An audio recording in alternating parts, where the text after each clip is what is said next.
Good afternoon from London. Thank you for joining us this evening with our March webinar.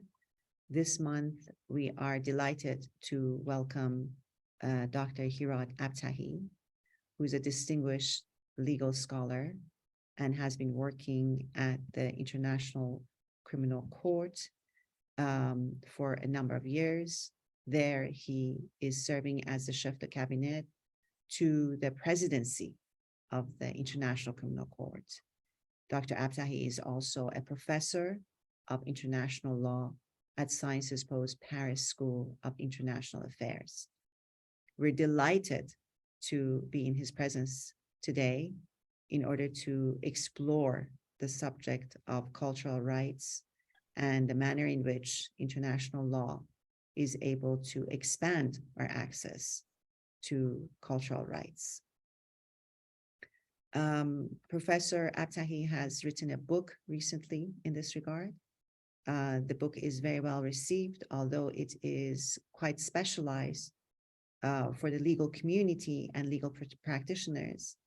It was felt that it has a great deal of relevance to the processes that we are facing at this moment in our history and could provide a number of lessons for the civic society, for others interested in human rights, including cultural rights, and the future of humanity.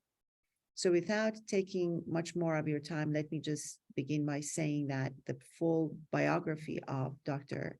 Abtahi has been published on Persia's website and social media and will remain available for some time to come. It will also accompany this recording that will be made available on Persia's YouTube channel. About Persia, I should mention that we are a charity registered in the United Kingdom. The main aim of Persia is to provide educational opportunities for Iranian descent students and academics and scholars in the United Kingdom and the rest of the world where possible. Part of the educational opportunities that we provide are the monthly webinars that Persia arranges. We highlight some of the most accomplished and outstanding Iranians who are contributing to the development of education in different fields. Today's webinar is no exception. So we are deeply grateful to those who are interested in this subject, and we are very much looking forward to learning from Dr. Abtahi in this regard. So Dr. Abtahi, if you don't mind, maybe we could begin by hearing a little bit from you about your book. What led you to write about this particular subject? What is the significance of the book that you have published? And how do you feel we could learn from it? Thank you. Thank you for the invitation. Thank you for having me. I hope, as I always do, I start by checking that you can hear me correctly, properly. Okay. And I apologize in advance for my mix of Persian and French accent when I speak English, but I hope it will be intelligible to everyone. Maybe the best way, I'm going to try to be concise when I present the book. It's not about me, it's about my book. Obviously, today's webinar. The book is the result of 25 years of reflections on that concerning international criminal justice and international human rights law.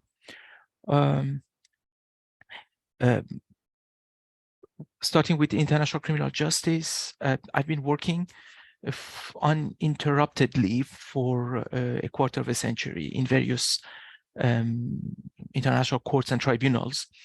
And in so doing, I've had to deal with the law and the facts, you know, being in the courtroom, looking at evidence, looking at crimes, genocide, crimes against humanity, war crimes, modes of responsibility, at the treaty violations, international law violations of conventions that pertain to human rights. So that's more the substantive part of what I've been doing for what I have done over this quarter of a century. But there's also an institutional part not to be underestimated, and that's my experience in international criminal justice and human rights law.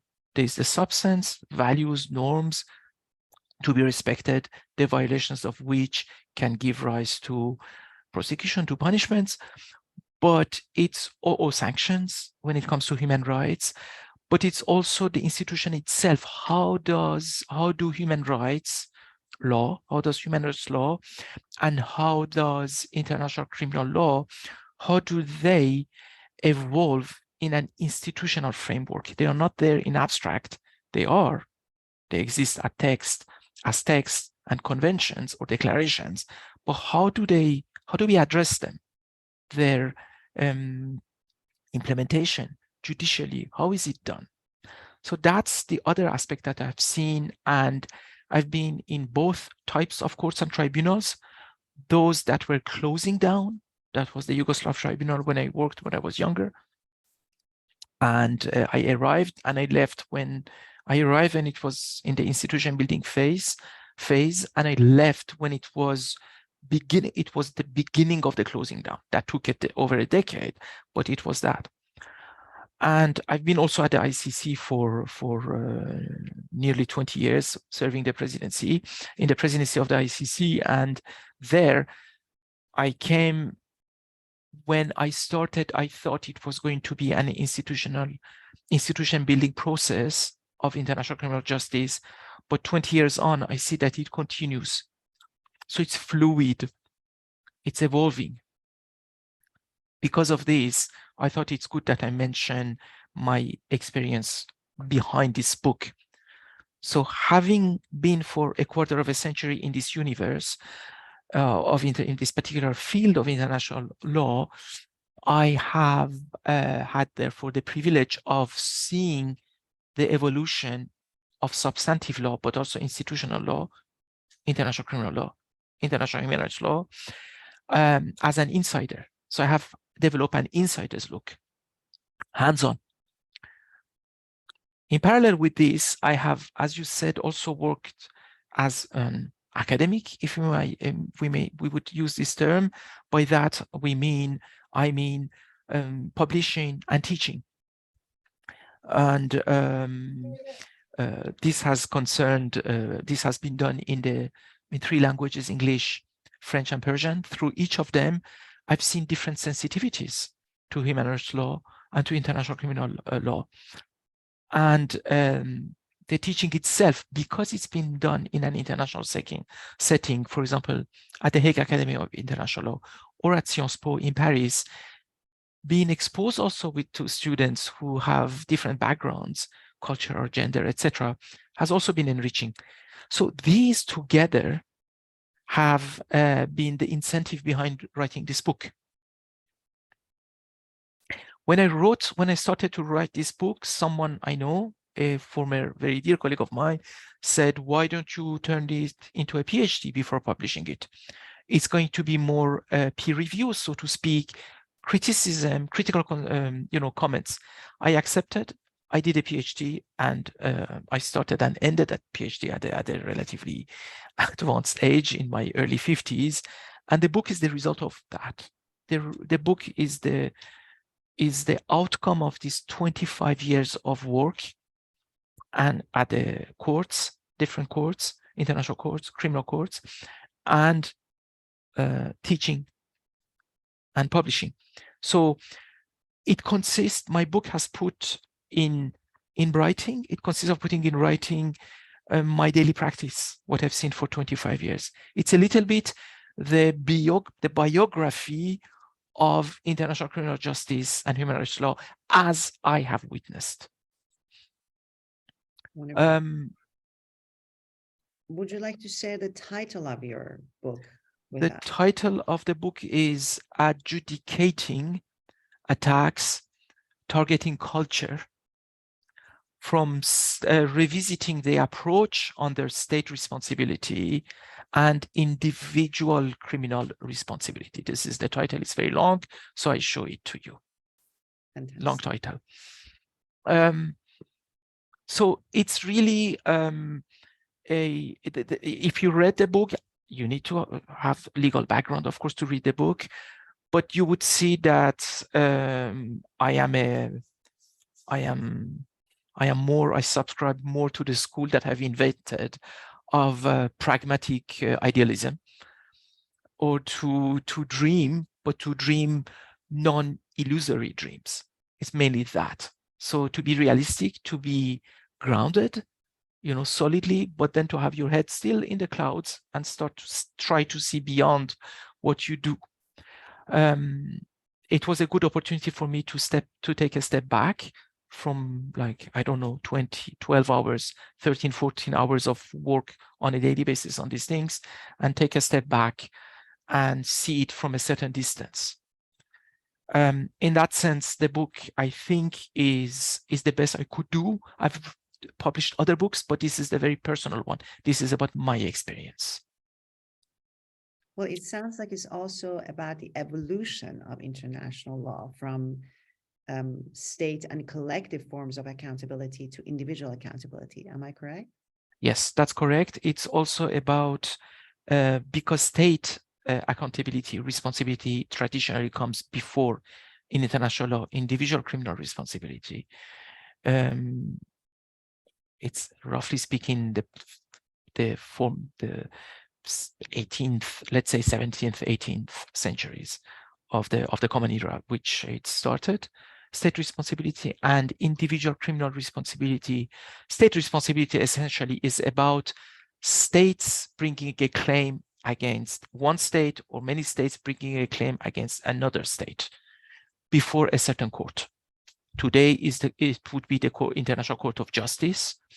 So that was really state to state. Then after the Second World War, in the European continent, and later on the Americas, and later on in Africa, regional courts were born, which were about, it's still state responsibility, but it's about individuals like you and me bringing claims against states before those courts. So it was first state to state, then individuals to state, and Nuremberg and Tokyo, the Nuremberg and Tokyo tribunals aside, after with the end of the Cold War, essentially the collapse of the Soviet Union, international criminal justice was reborn, or really born, and that is no longer state claim against state or individual against individuals, against states.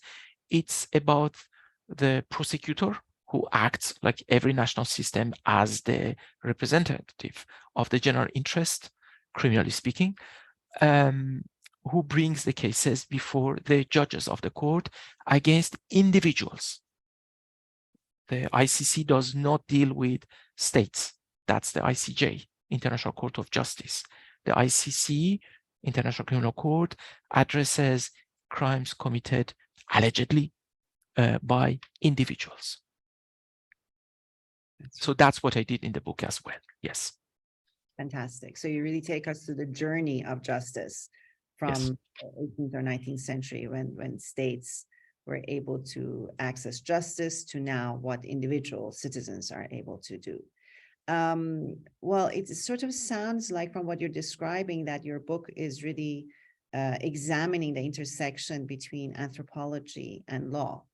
In the book title actually maybe even suggests that we're talking about the protection of culture in a world where we have shifting priorities all the time.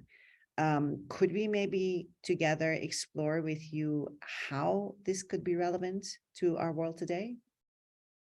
Yes, certainly. And thank you for this actually very pertinent question. It was probably the most difficult challenge before even I started to write the book or the PhD, because I struggled, like anthropologists have done, with the term culture. What is culture?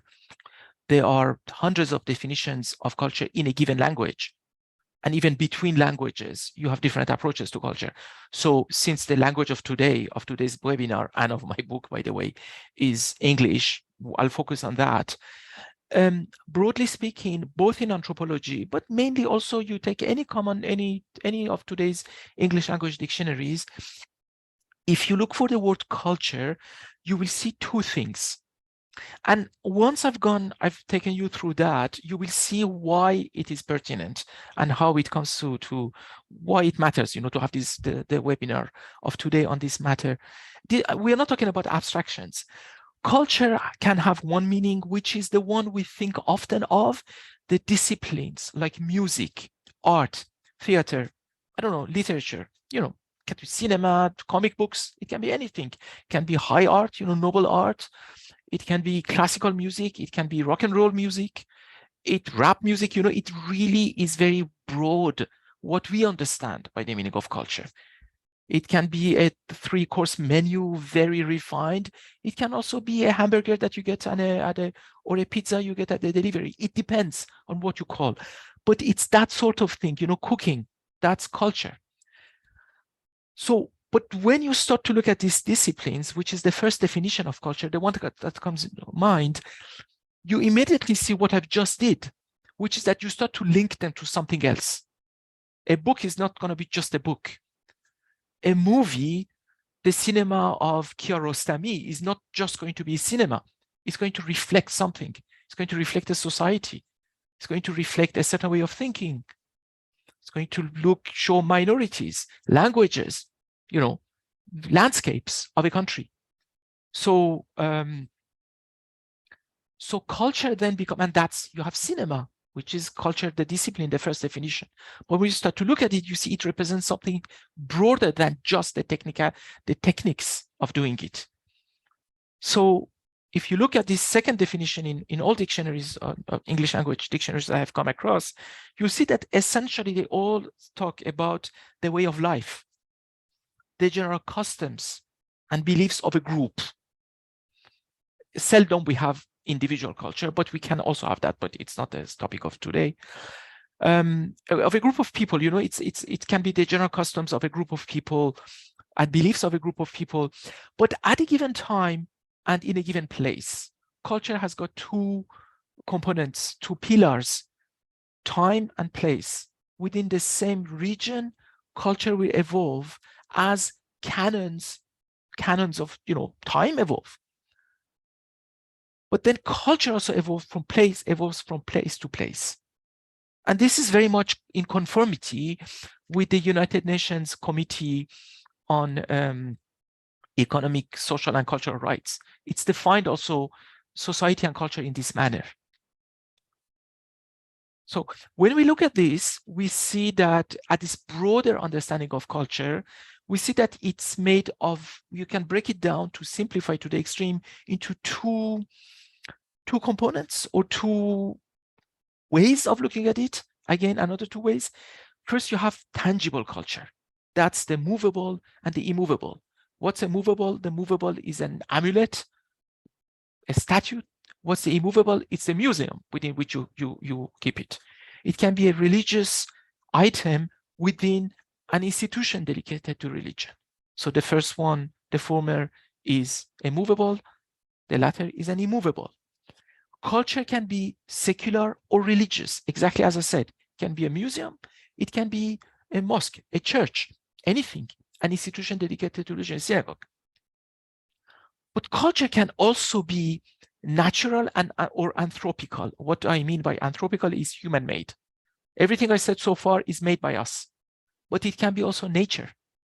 If you look at the UNESCO Convention, the World Heritage List, essentially, of UNESCO, you won't find only human-made structures, but you can find also landscapes. You can also find a combination of landscapes. That's a bit how we define. We can also look at culture. So that was the tangible part. It's palpable, it's material. But we can also have intangible culture. Culture can also be and is also intangible. Mainly, it's the UNESCO Convention on Intangible Cultural Heritage of 2003, actually 20 years ago, that was adopted, which touches upon intangible culture. What is intangible culture? Well, it's traditions and belief systems. It's language. it's your alphabet, it's music, chants.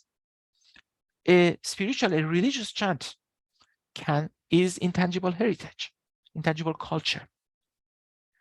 So looking at culture the way I've described just to you conveys the idea, the notion of identity, of legacy, of heritage. That's why we speak usually among lawyers. I'm not an anthropologist, so I'm not going to venture there. It would be very dangerous for me to do it. But as an international lawyer, you look at it, you call it cultural heritage, it's a continuity. It can be the cultural heritage of a particular people, a minority within a larger group. It can be also the heritage of a country, of a nation made of its minorities.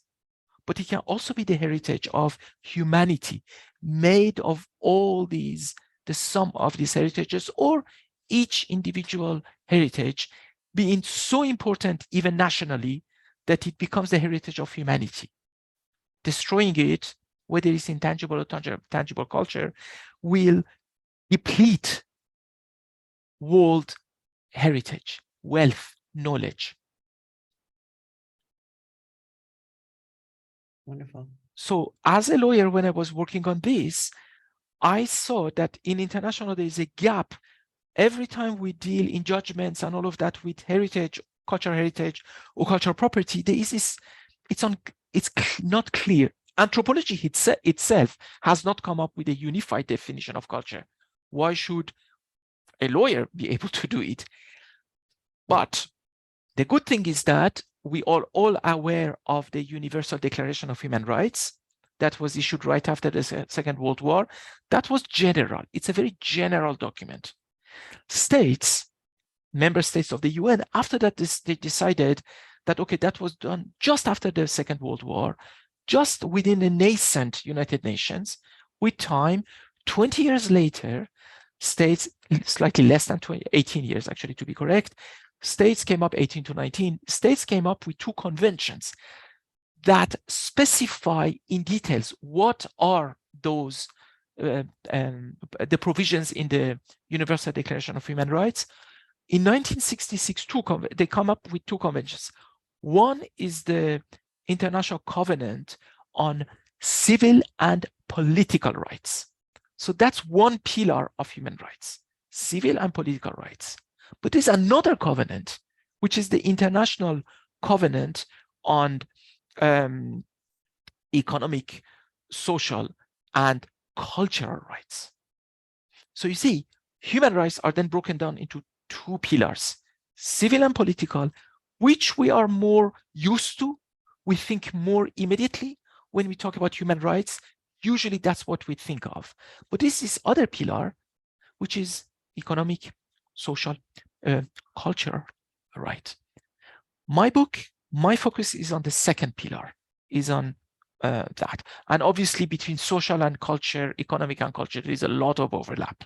So I simplify that to be culture, but I'm taking that in the much broader sense of the term. Fantastic. Well, you're then focused on positive rights, as they're called. Yes, absolutely. In that sense, then focusing specific on culture, and as you mentioned, of course, socioeconomic dynamics are also part of that. Could you maybe explain to us how culture, as you explained, it's tangible and intangible, but how could culture be targeted? You're not talking about a specific person or a specific community that is targeted. How could culture be targeted? And are we considering this just during the times of war or other times? What does that exactly mean to the life of you and I sitting here today? Absolutely.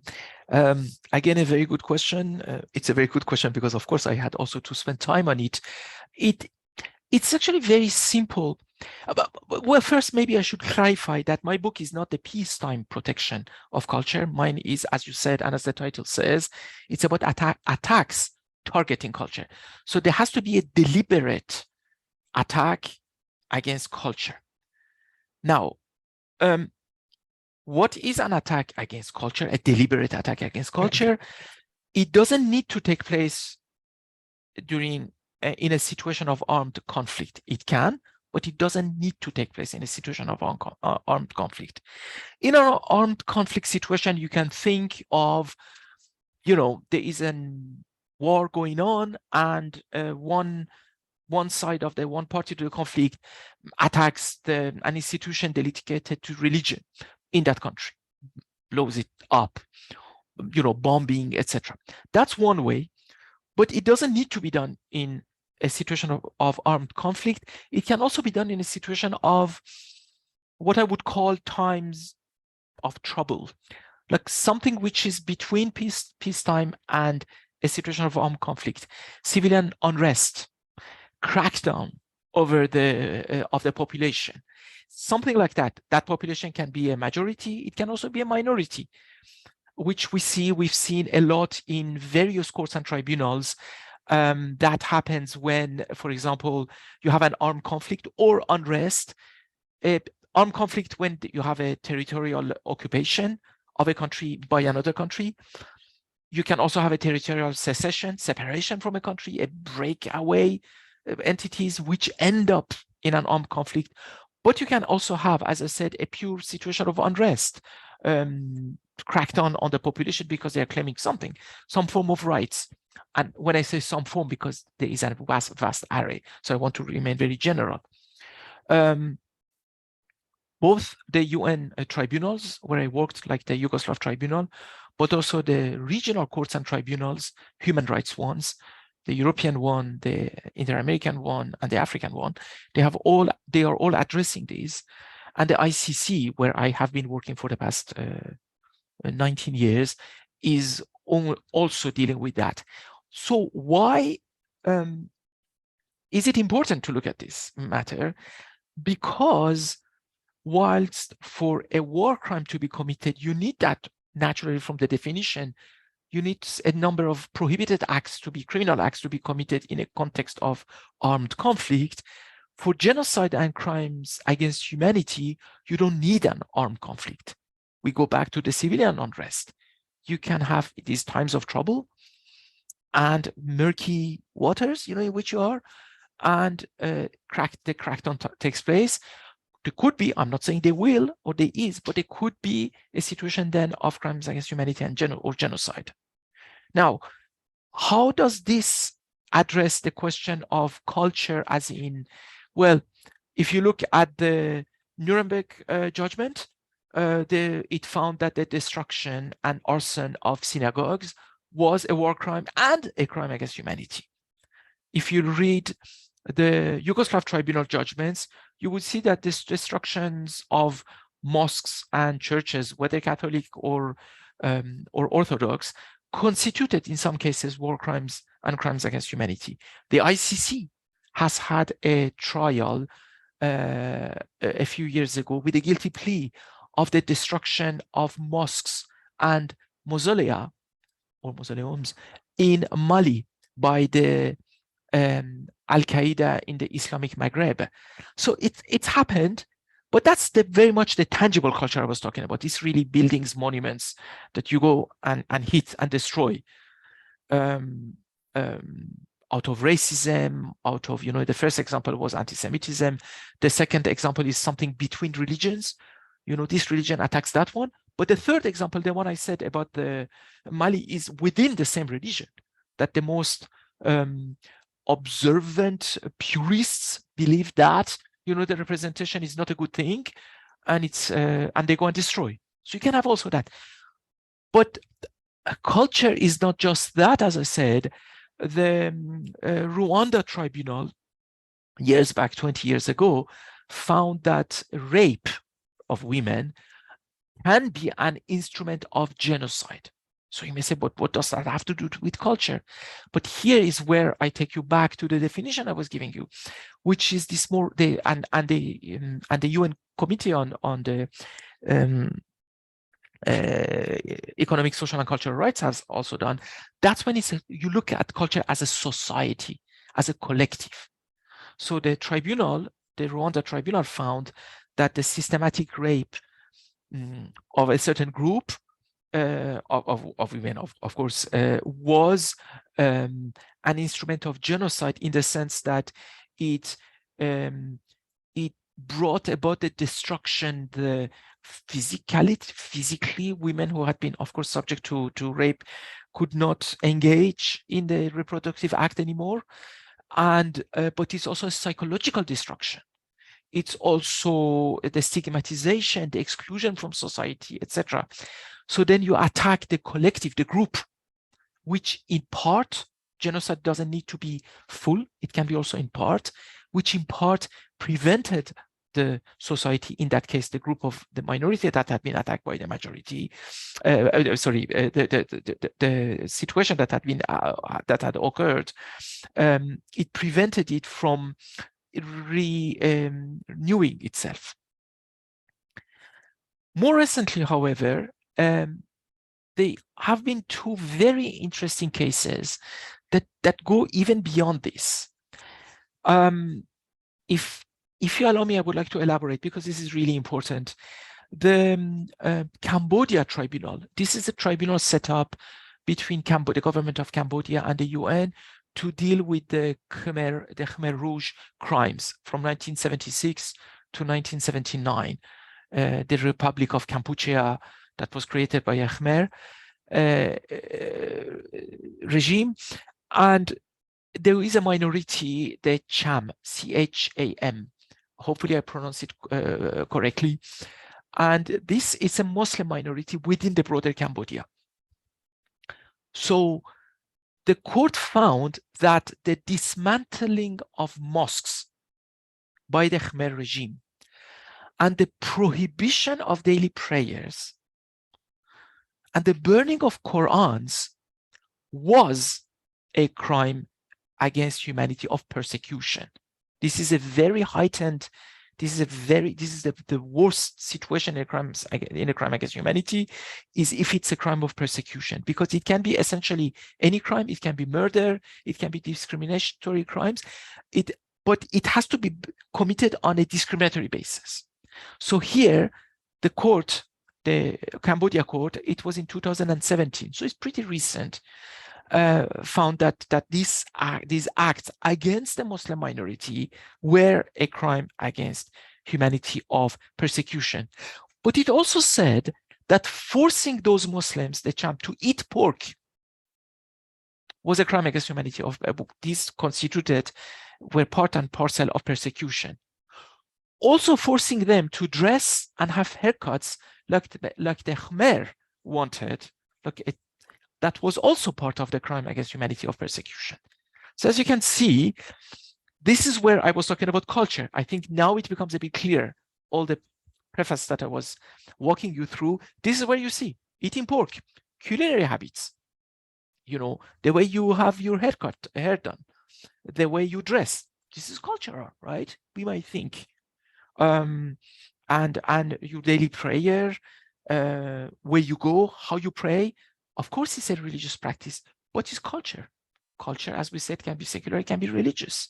Culture is broader than, it's not only opera. It is also opera, but it's not only opera. More recently, I believe it was 2 years ago, the ICC, where I work, worked on a case, which is the Al-Hassan case, who was a member of the Al-Qaeda in the Islamic Maghreb, Akim, and it made findings of persecution on religious and gender grounds. Now, that was done by the pre-trial chamber at the ICC to confirm the charges. Roughly, to simplify, in the common law system, it would be the indictments. So the confirmation of the charges requires the tendering of evidence and hearing the suspect. Lawyers come, prosecutors come, and the judges have to eventually take a decision. So we are not talking about the trial itself. The trial has just ended. We have to wait for the judgment to be issued. But the document confirming the charges, again, the indictment, so to speak, issued by the judges, considers a few things. I had to write them down, so I'm going to read out very slowly, but hopefully in an intelligible way, so that you see what they said. They said that the prohibition of traditional, I quote, traditional and cultural practice could become part of persecution on religious and gender grounds.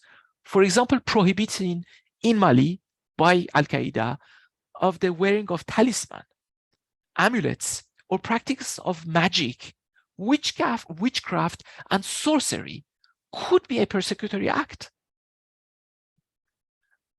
The chamber found that the prohibition of cultural and religious practice could also be a crime against humanity of persecution on religious and gender grounds, in that if you prohibit the way of praying and the celebration of religious events, that can be a persecution, a crime. The control of freedom of education. See, now we are really in the intangible part. Prohibition of mixed classrooms, closure of secular schools, confiscation of alcohol. The chamber found that these again could be, they are not automatically an act of persecution. You need the whole context, but they could amount to persecution. The freedom of association and movement of non-married and unrelated women and men could amount.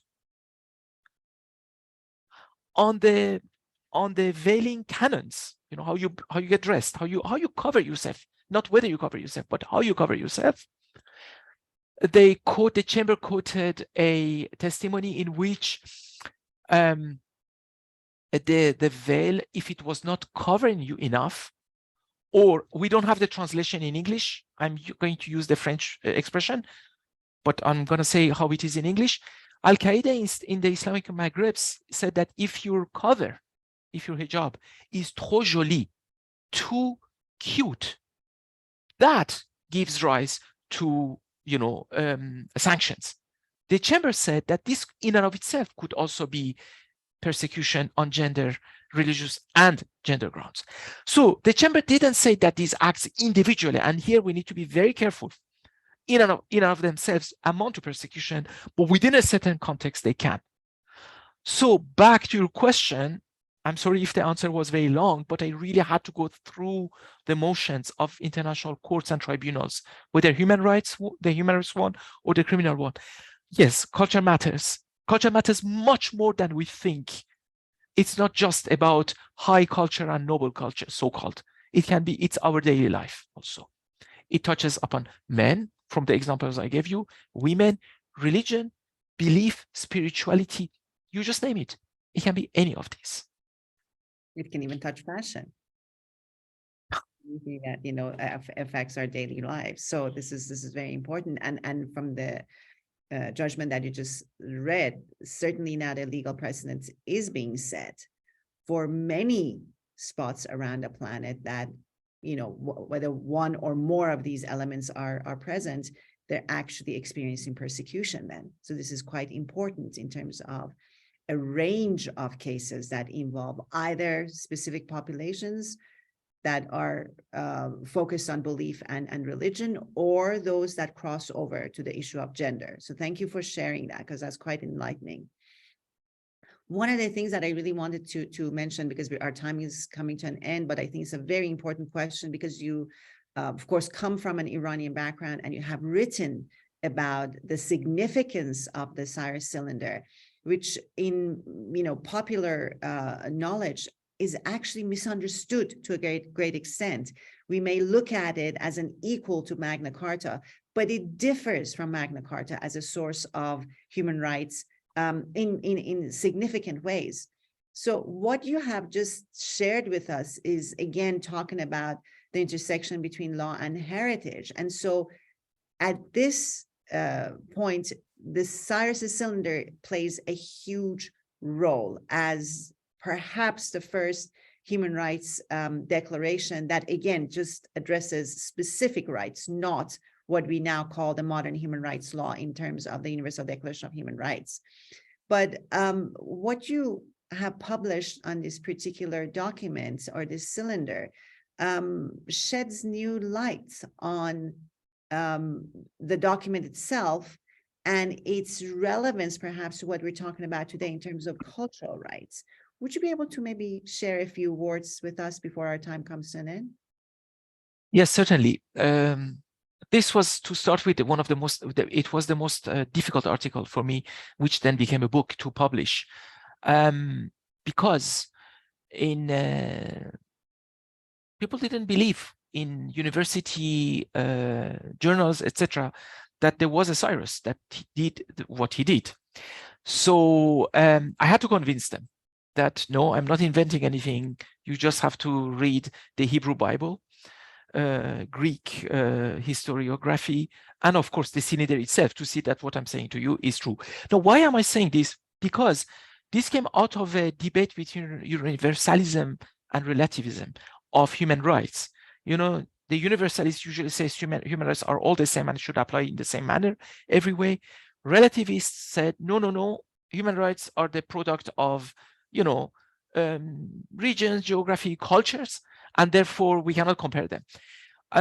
I have found a weak, I am a universalist myself, of course, otherwise I wouldn't work in an international setting, but I found quite young, at a young age as a university student, a problem with the universalist approach, which is that all the sources were Western, Greek, Roman sources, but they claimed that these sources were universal. It can be that it is true, but the relativists usually attack that by saying, well, you are relying on your own values and you're telling us that these are universalists. We don't believe that, etc. So I thought, okay, let's take something that is Persian, Iranian, the cylinder of Cyrus. Let's see whether that contains values that would be comparable to the Athenian values, Athenian democracy, etc. Modern life is based on two things: democracy and human rights. These two are inseparable if we want to live in not chaotic societies. Democracy alone is not, casting your vote is not enough. You have to be able to cast your vote, but in your ballot, but also you have to have mechanisms that can maintain, respect the ballot, that the voting system, which is your rights. So I looked at that, and of course I was born in the year 1968, where the first ever International Conference on Human Rights was held in Tehran. And at the time, the conference said that the Cyrus cylinder is the first human rights declaration. 1971, 3 years later, on the commemoration of the 2500th, a bit more, anniversary of the foundation of the Persian Empire in Persepolis and Pasargades, the same thing was put forward. So I thought, I'm the generation that grew up, that was born actually, and grew up with that. Am I maybe biased? Maybe no. I looked at that, I looked at it in a very academic and as detached a manner as possible. And I saw that no, the cylinder of Cyrus does have something interesting. Now, what is that? The cylinder or the proclamation? I have to say, the proclamation follows the standards of its predecessors. Before the cylinder of Cyrus, for about 3,000 years, Mesopotamian kingdoms, Babylon, etc., they did the same. There is nothing, Cyrus didn't come up with anything new in that sense. They all had cylinders which they would issue. The cylinder of Cyrus has a pragmatic purpose and a number of concrete dispositions. It's not like a human rights charter which says Article 1, 2, 3. It does not contain, similarly, any traces of theory.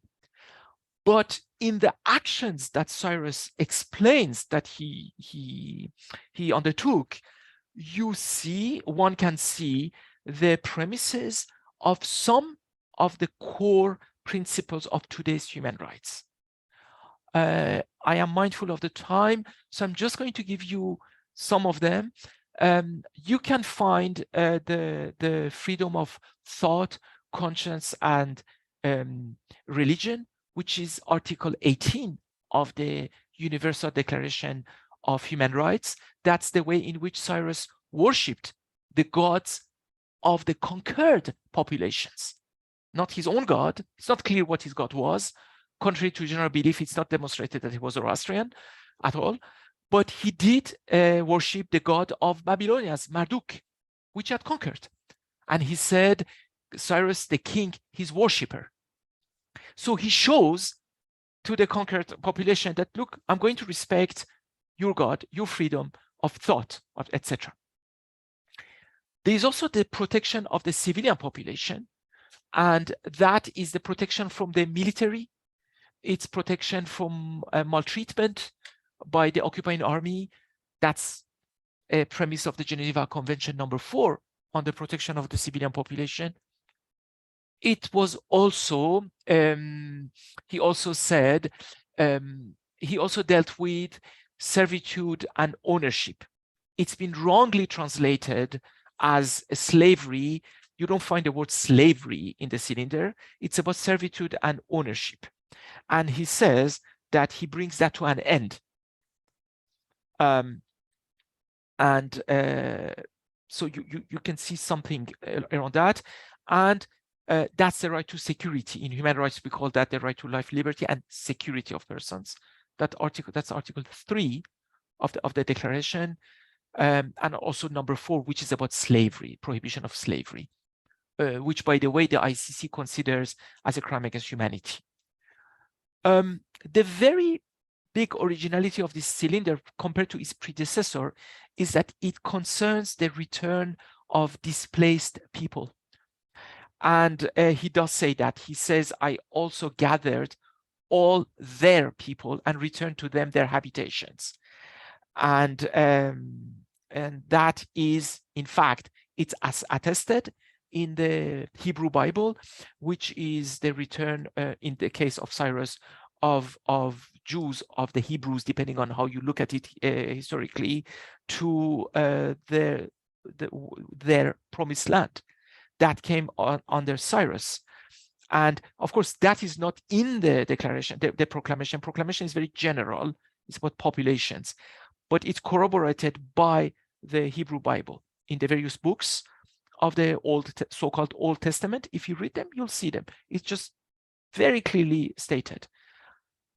Another thing that Cyrus did was to restore the civilian, and that was unprecedented. The other cylinder 3,000 years back don't talk about the return of the displaced persons or the deported persons. This one does. Then another thing that Cyrus's cylinder does is to address cultural heritage. It talks about the reconstruction, the return of gods to their dwellings, because they had taken the idols. We call them today idols. In those days, we call them gods. The occupying powers, the king of Babylon, had taken them out of their place of worship and had sent them elsewhere. He had exiled gods, if you will. Cyrus brought them back. Cyrus says in the proclamation that he rebuilt the dwellings. And in fact, in the, again, Hebrew Bible, you see that it describes how Cyrus not only enabled Jews to return to their land, but also to rebuild the Temple of Solomon that had been destroyed before. And then Darius is the one, or Darius is the one who brings that to, concludes that work, the reconstruction of the temple.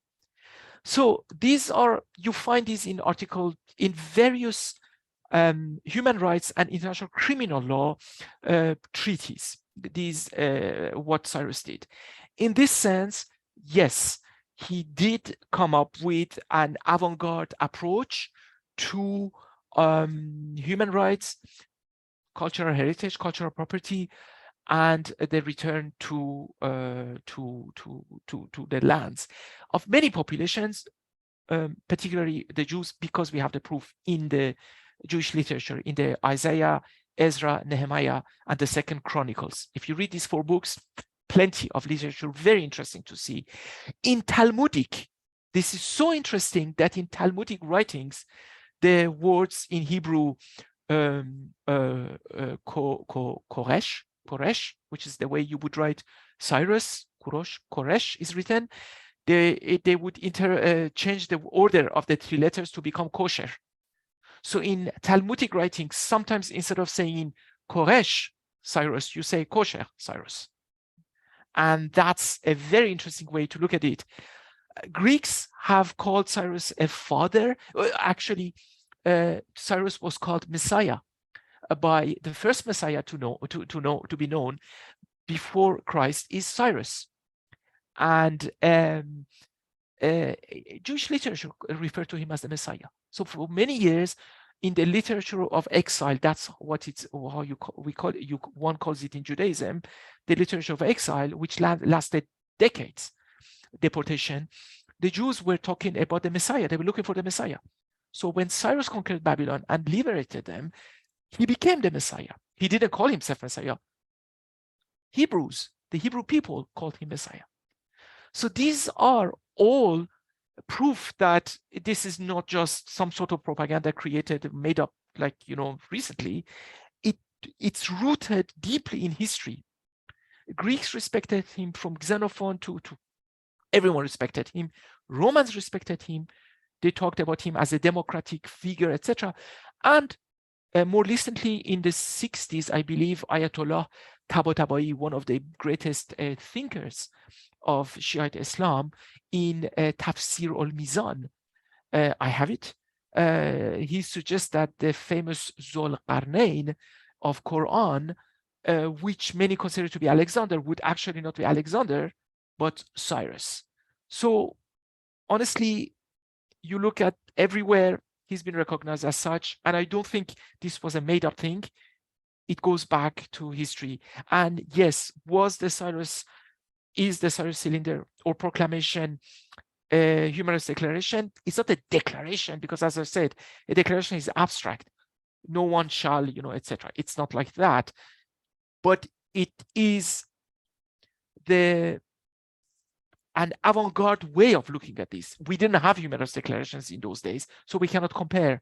But for its time, it is a very avant-garde way of looking at things with a lot of foresight, and he was magnanimous to his people and to enemies, Greeks, friends, Jews, and later after him, Shiite Islam, Christianity, etc. So yes, it was, to answer your question. Yes.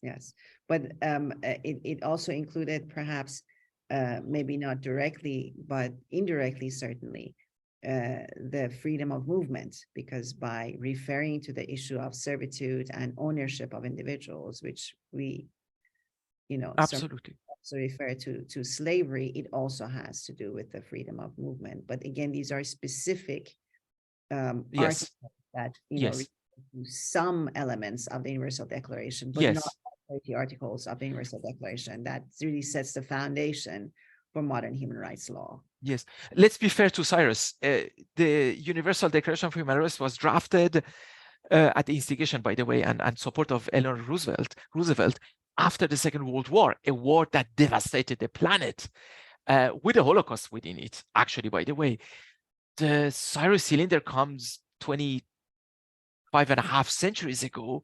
We cannot compare them. It would be wrong, but it is definitely, for its time, a very, and I weigh my words, avant-garde text. Absolutely. It's actually more of exactly as you said, it's not a declaration because it does not prescribe certain ways of doing things, but actually it serves as a record of what he has done. Exactly. That again makes it quite avant-garde and historic and impactful in the way that it sets a series of actions that are necessary for coexistence and a peaceful society. So with that in mind, I think perhaps because of our time limitations, it's now time to bring everything to a conclusion.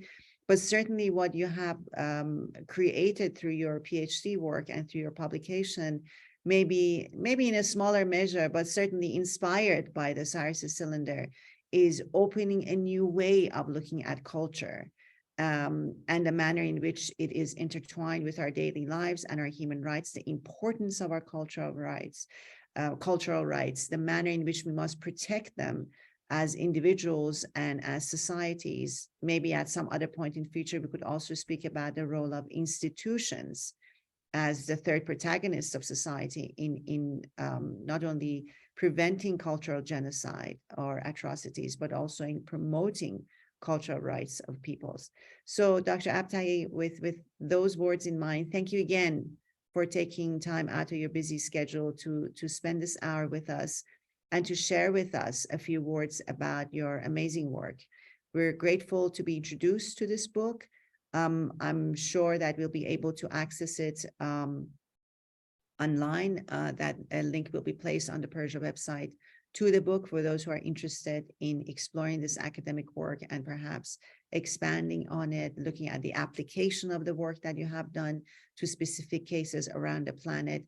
Many of the items that you were sharing with us resonate with different populations and different locations, and the human rights challenges that we are facing around the world, be it your native Iran where you were born or other places around the planet that are struggling with access to these very rights. And as we know, and I'm sure you could speak far more about this, cultural rights are really one of the, much like ecocide, cultural genocide is a topic that is gaining momentum because of its prevalence, the increasing number of cases we're seeing where cultural genocide is taking place.